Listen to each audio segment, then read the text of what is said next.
sveiki sugrįžę prie spaustuvo. Antra šlapia muselė mūsų progresijoje yra visiems gerai žinomas retagas.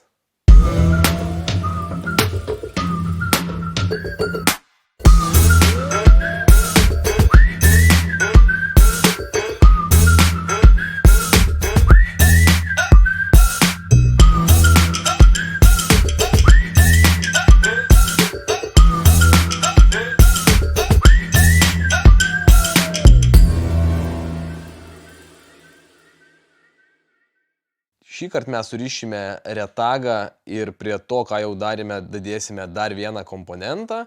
Tai bus kūnas, uodegėlė ir akotėlis. Ir panaudosime šiek tiek skirtingas medžiagas negu pirmoje muselėje, šiek tiek skirtingą techniką ir turėsim dar vieną darbinį variantą į savo dėžutę. Spaustuvę aš jau turiu įstatytą tą patį Kamasan B175 kabliuką, 8 numeris.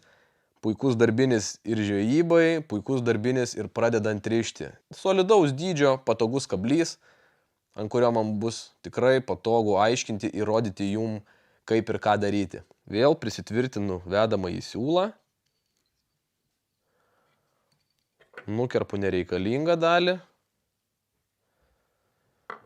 Šįkart naudosiu raudoną šilkinį siūlą ir jau naudosiu nebe kūnui, o uodegėliai.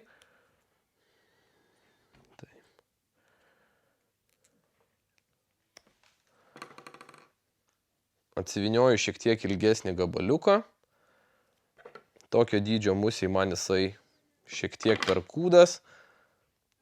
Todėl pastorint uodegėlę aš galiu, perlenkdamas siūlą pusiau ir darydamas uodegėlę dvigubai storesnė. Jeigu dar noriu, galiu 3-4 kartus. Šį kartą padarysiu riebę. Perlenkiu siūlą į 4 dalis. Vieną jo galą iš karto nusikerpu, kad būtų vienodo ilgio. Keliauju vedamojų siūlų į patį priekį, kaip visada pasilikdamas porą milimetrų laisvo kabliuko. Kaip tvirtinti medžiagas tiesiai prie viršaus mes jau aptarėme, bet pasikartosime. Suspaudžiu medžiagą tarp pirštų ir ta vieta, kurią tvirtinsiu, yra tarp pirštų, o ne priekyje.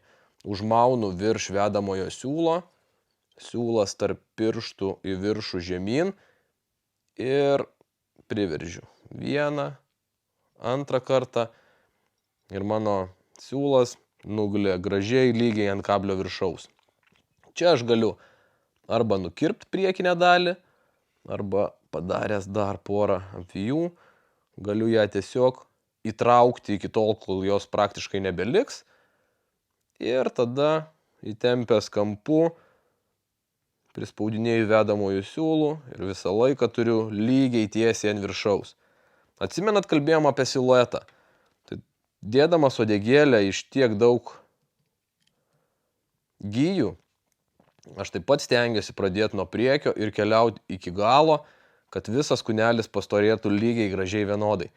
Ir kaip ir praeitą kartą, šį kartą rišam ant tiesaus kablio, reiškia mūsų darbinė zona yra tik tai tiesi dalis. Kur kabliukas pradėjo linkti žemyn, jau nebelendame, uodegėlė turi būti kūno pratęsimas lygiai tiesiai simetriškai. Kūneliui šį kartą panaudosime povo plunksną. Povo plunksna yra tikrai populiarus ir labai geras daiktas rišant klasikinės šlapias museles. Nežinau, kame stebuklas, bet žuvim tas povo plunksnos blizgesys tikrai labai patinka ir povo plunksna yra vienas iš būtiniausių dalykų, kurį turite turėti pradėdami rišti museles. Jį dažnai naudosite šlapiom musėm, vabalam, nimfom, kai kuriom sausom muselėm. Čia aš atsipešu 4 segmentus. Jeigu noriu muselę rišti tikrai pilną ir storą, aš galiu atsipešti ir daugiau. Jeigu noriu muselę daryti labai kūdą, aš imsiu 1-2 segmentus. 4 segmentai yra toksai turbūt aukso viduriukas, kad musė būtų pakankamai pilna. Povo plunksnos vyniojimo technikų yra pačių įvairiausių, todėl skirtingose video ar skirtingose instrukcijose galite rasti skirtingų būdų. Tai nereiškia, kad vienas ar kitas yra geriausias, ar reikia naudoti tik tai vieną ar kitą. Tiesiog, kuo daugiau žinosite, kuo daugiau jų turėsite savo arsenale, tuo jūs galėsite išgauti daugiau skirtingų variantų. Šį kartą aš rišiu labai paprastai, tvirtinsiu plongaliais prie kabliuko, už storgalių vyniosiu ir dengsiu kabliuką. Galvodamas apie siluetą, aš vėl grįžtu dideliais tarpais į patį kabliuko priekį ir povo plunksną tvirtinsiu kaip ir siūlą nuo pat pradžios. Pačius ploniausius galiukus, kurie yra net ne vienodo ilgio ir jie yra labai silpni, aš nupešu arba nukerpu.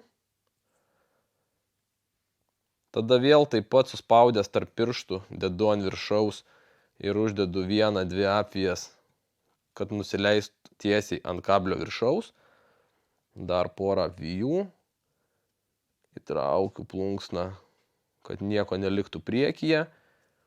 Ir vėl taip pat kampu, laikydamas į viršų. Pritvirtinu iki pat paskutinio taško. Ir uodega, ir kūnelis išeina iš to paties taško. Kad pradėjus vyniot kūną neliktų jokio vedamojo siūlo, kad matytųsi iškart raudona ryški uodegėlė.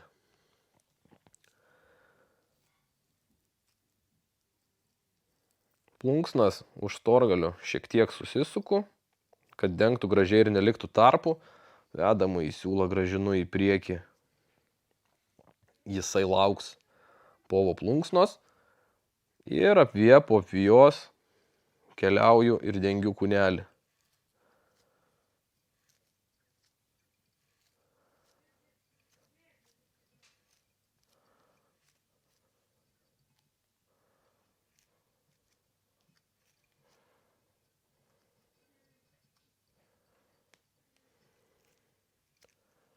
Pačiame priekyje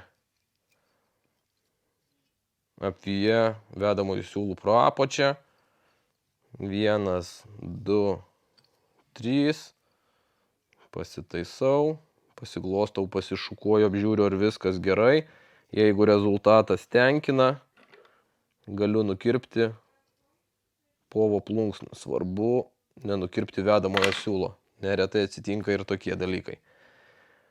Kaip ir praeitą kartą, saugumo sumetimais užsidėsiu mazgelį, o kaip rišt mazgelį mes jau aiškinomės. Jeigu vis dar nepavyksta, grįžkite keliais video atgal arba užsukite į parduotuvę ir mes jums parodysim, kaip tai daryti gyvai. Na, čia mes galime iš karto prisitrumpinti uodegėlę, nes tikrai jinai tokia nebus. Retago uodegėlė dažniausia būna maždaug iki kablio galo. Kai kurie mėgsta jas daryti labai trumpas ir mažytės. Mes padarysim tokią standartinę lygiai su kablio galu. Ištempiau, nukirpau, šiek tiek pašiaušiau.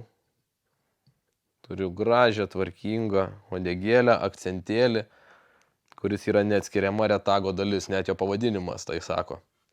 Paskutinis žingsnis, kuris mums liko, yra akotėlis.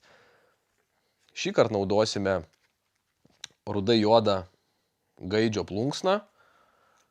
Gaidžio plunksna yra šiek tiek kietesnė nei vištos, jinai turi blizgesio ir neretai naudojama tiek sausom, tiek ir šlapiom muselėm. Akotėlio ilgis, kaip ir praeitą kartą, turėtų būti maždaug nuo galvutės 45 laipsnių kampu iki kabliuko smaigalio. Pasimatuoju, šiek tiek užeina, mane tenkina, liko pasiruošti plunksną. Plunksną ir vėl vyniosime nuo plongalio, laikydami už storgalio. Taigi jos pasiruošimas toks pat. Susišukuoju į priešingą pusę, nusipešu visus nereikalingus pūkus. Tiesą sakant, aš nupešiu didžiąją dalį plunksnos, nes jinai yra ilga ir kokybiška. Ją galima naudoti tikrai didelėm ir riebiom musėm.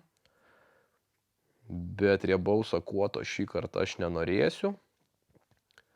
Ir man užteks tik tai tokios dalies.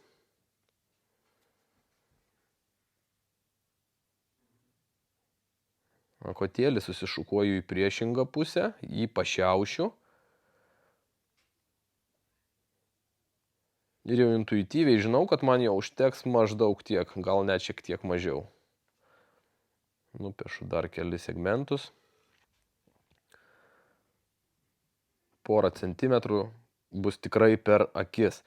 Šį kartą paliksiu abi dvi pusės ir parodysiu, kaip vyniot akuotą, naudojant visą plunksną.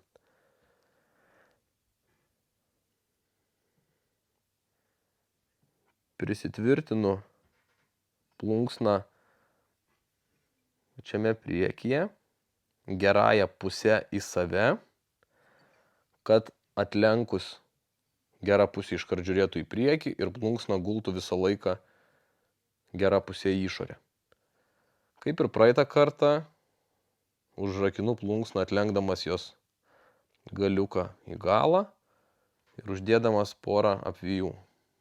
Tiesą sakant, uždėjau 4. Nukerpu galiuką. Griebiu plunksną su žnyplėm.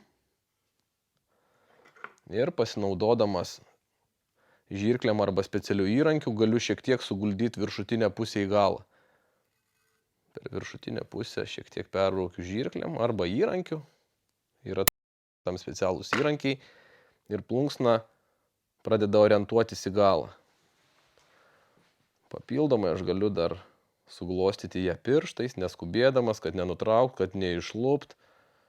Kaip pasiruošiu, taip ir turėsiu. Kaip pasiklosiu, taip išsimiegosiu. Ir kuo tvarkingiau ryšim, tuo geresnis bus rezultatas. Dabar matosi iš priekio, kaip plunksna iš lygios, plokščios pasidarė V formos.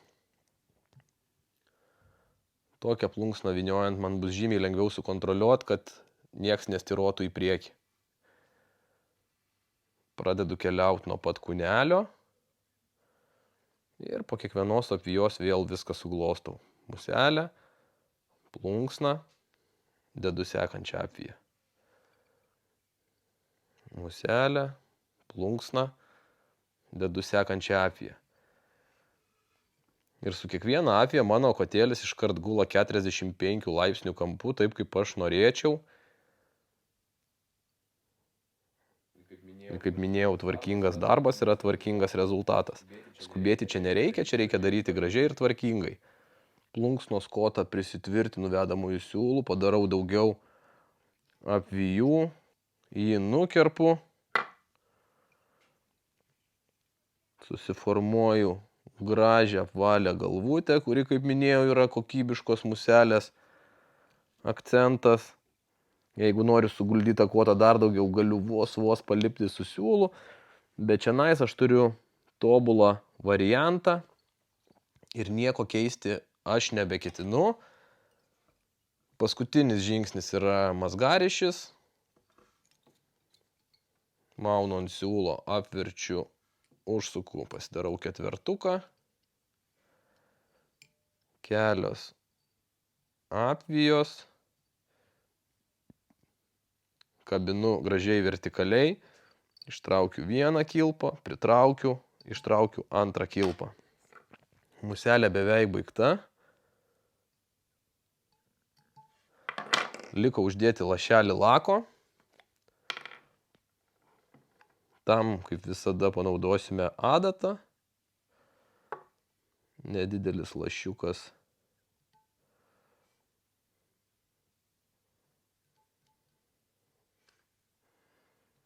Ir baigta.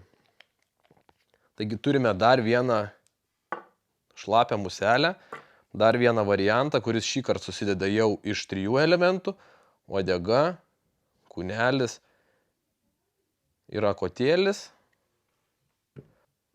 Ir turime dar papildomų medžiagų. Kūną šį kartą darėm jau nebe iš siūlo, o iš povo plunksnos.